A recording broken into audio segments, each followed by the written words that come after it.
Ladies and gentlemen, Mukhisa Kituyi has delivered very bad news to Kenyans regarding Raila Odinga's bid for the chairmanship of the African Union Commission. Mukhisa Kituyi delivered that message in a very polite way that there is no way Raila Odinga is going to win, and is giving three main reasons. I want to play for you that clip, but first of all, let me just break down for you the three reasons he's giving. According to Mukhisa Kituyi, the Francophone countries, which are, I think there are 26 or 21, have never voted outside Francophone as long as they have a candidate. Remember, Mukhisa Kituyi worked for UN for 8 good years. And Mukhisa Kituyi is also talking of the Muslim factor, that the Muslim nations in Africa are very angry and very bitter with William Ruto because of the diplomatic mistake he committed by siding with Israel over Palestine.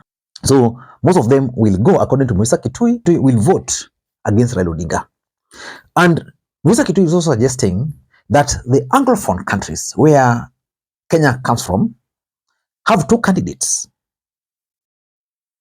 And he's also suggesting that the SADC, which also forms part of the Anglophone countries, SADC has around 16 countries, have already thrown their weight behind the Djibouti guy.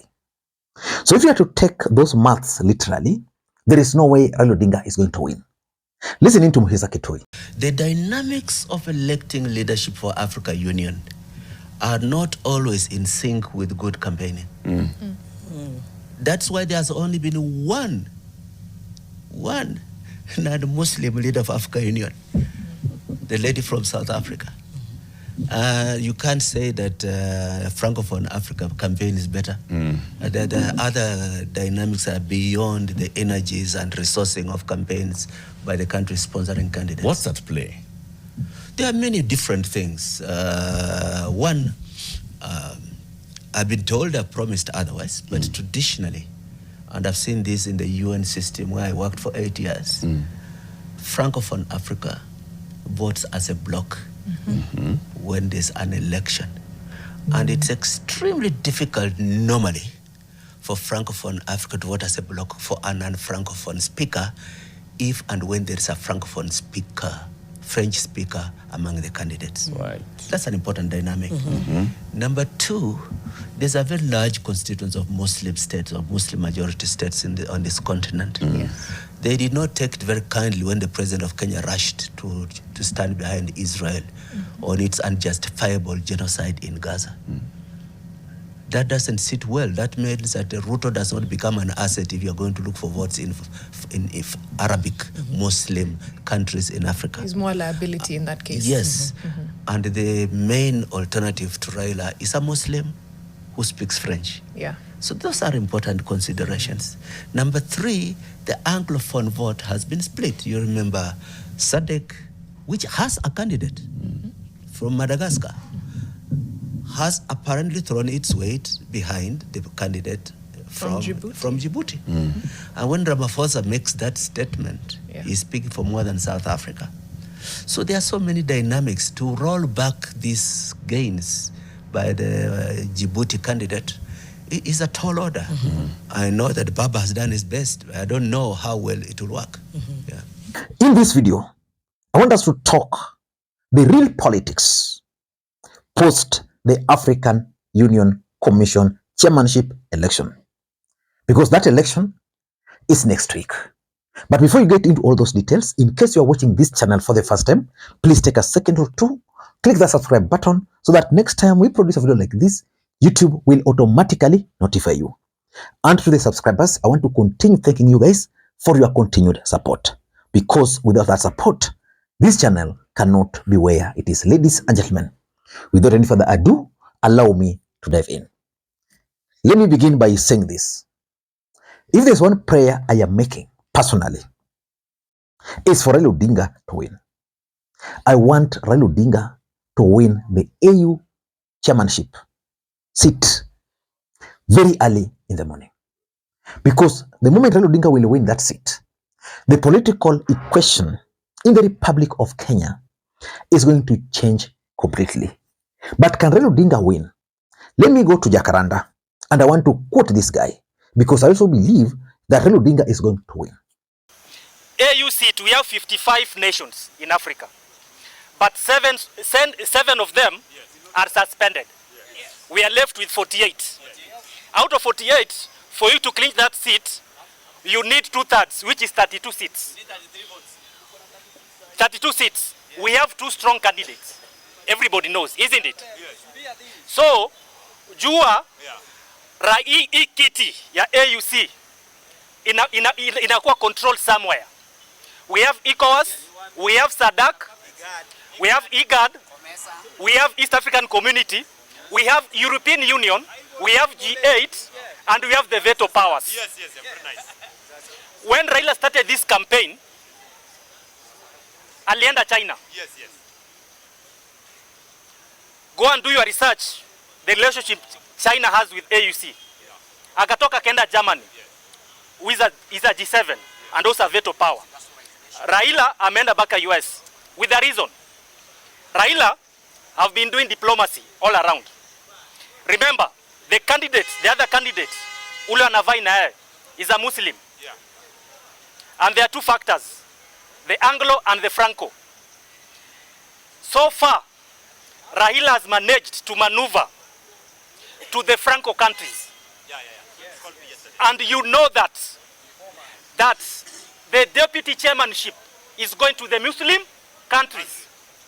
So it is a tradition in AUC that we can't have a Muslim chairman and a deputy chairman. So first, and the dominant ECOWAS countries, which Raila has managed to do some shuttle diplomacy in it, they have already backed him up. So the probability of Raila clinching the seat is very high. It's very high. Let me remind the Mount Kenya people. Si kwa ubaya. In 30 seconds I'm concluding. Raila is going to take the seat. Uhuru gave you option of Raila of 6,000, free primary education, free university education, Baba Care. People refused. You refused kabisa. Mukakata Raila. Raila has come na amepata backup from Dr. William Samoei Ruto. Akimkampenia. Raila came na amekuja silently. Mulisema mtaki. Where's Gachagua now? The truth of the matter, and this is my own opinion, is that Raila Odinga is definitely going to win. But it's not easy because most people have always assumed that it was going to be an open and shut door for Raila Odinga, that he was going to win in the first round. But based on the dynamics, it's not going to be easy for Raila Odinga and he might go for second round. Several factors are definitely going to play either in favor or against Raila Odinga. The first factor is Ruto's geopolitical interest. It's going to play a very big factor. Because remember, William Ruto is the president of the Republic of Kenya. When Biden was the president, William Ruto was kind of their blue-eyed man in Africa. Now that Biden is not the president, and we have a new president in the United States of America, how will that play? Ruto made a mistake when he commented on that Israel factor. So Ruto is going to be a player in this thing. It's going to be a major factor. Number 2, there is also the DRC conflict. Because East African community was supposed to vote as a bloc. As we speak, there's a lot of division in East African community, which means 2 or 3 of them might decide either to abstain or just to forget about that election. There is also the Muslim factor, which is going to play a major factor. The truth is, Raila Odinga might not get the entire Muslim vote, but so far, based on the list I've seen, he has quite a number of them. And of course, I've also mentioned it, the US and the European Union interest. They're also going to play a key factor. For example, the United States of America might decide to sponsor someone against Raila Odinga. Why? Because of South Africa. Remember, Cheryl Ramaphosa is a close ally of Raila Odinga, and the United States have already warned South Africa. So which means they might see Raila Odinga as a project of South Africa and then sponsor a candidate against Raila Odinga. During the last election, Kenya sponsored Amina Mohamed. Amina Mohamed almost won that seat. I think she lost by 4 votes to Faki. Uganda and Burundi, who are part of East African community, changed their minds last minute and voted in favor of Faki. And that's how Amina lost 4 votes. The truth is, William Ruto recently convened an East African community meeting, and that meeting flopped badly. Which means, in my own interpretation, either William Ruto lacks clout in Africa and East Africa in particular, or the relationships between the heads of state in East Africa has deteriorated, and therefore they cannot really meet. And of course, maybe their interests are no longer converging as a result of maybe the DRC conflict and their own internal factors. So William Ruto is going to be a major factor. And based on my own assessment and based on the counties, because I've been following these elections very closely, and I think I've counted over 20 states which are definitely going to vote for Raila Odinga. Raila Odinga's secretariat is placing their numbers at 28. For you to win, you need 32, which means by the time they were sharing those details, 4 more countries they still needed. But the truth of the matter is that the outcome can either be a win or a loss. I want us to look at a win or a loss, but focusing on what Mukhisa Kituyi is telling us, that Raila Odinga is definitely going to lose. Again, allow me to take this opportunity to thank the following people. You are seeing their names on the screen there for the coffee which they sent to me earlier today.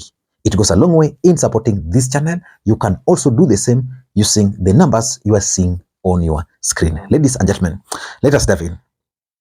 The outcome will either be a win or a lose.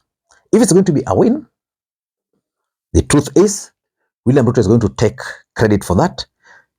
When Raila Odinga will be landing into the country, a major celebration caravan is going to be organized for Raila Odinga. He's going to be received. Remember the Baba Weli away at the airport. A big event is going to be organized at either Uhuru Park or somewhere. After that, several other meetings are going to be organized for Raila Odinga across, I think, in all his strongholds.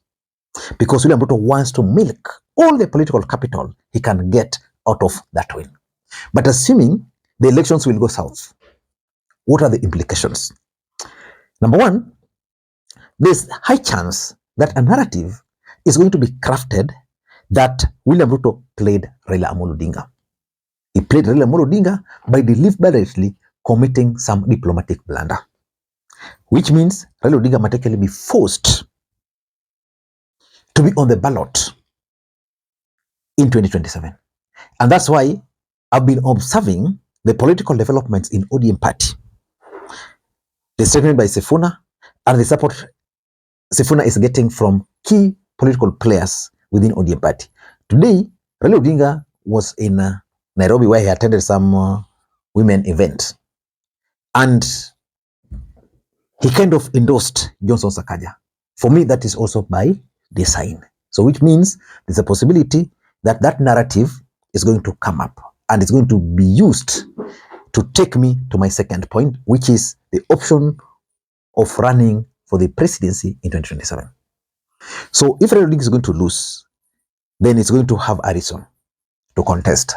And I'm 100% sure that there's a group of people around Raila Odinga who strongly believes that Raila Odinga has the best chance of defeating William Ruto in 2027, as long as he can manage to get out of that coalition arrangement. Because they believe that the position Raila Odinga holds today is that he can either shift the equation in favor of William Ruto or against William Samoei Arap Ruto. So there's that option, which is being pushed mostly by his strongholds, that he can be on the ballot. And of course, there's also the third option, which is now gaining more currency, that because William Ruto cannot get the votes from the mountain and is not assured of the lower votes, that William Ruto might actually appoint or nominate Raila Odinga as his running mate for 2027. So that Raila Odinga is going to consolidate for him the Western Alliance, is also going to consolidate for him the coastal region, and of course even the northern Kenya where William Ruto is planning to play those games. Raila Odinga has a bigger presence there. But the last option for Raila Odinga is now to revenge the loss by supporting an opposition candidate. Ladies and gentlemen, I don't know what to think. That's my take. Until next time, this is Lee Makwiny. Bye-bye.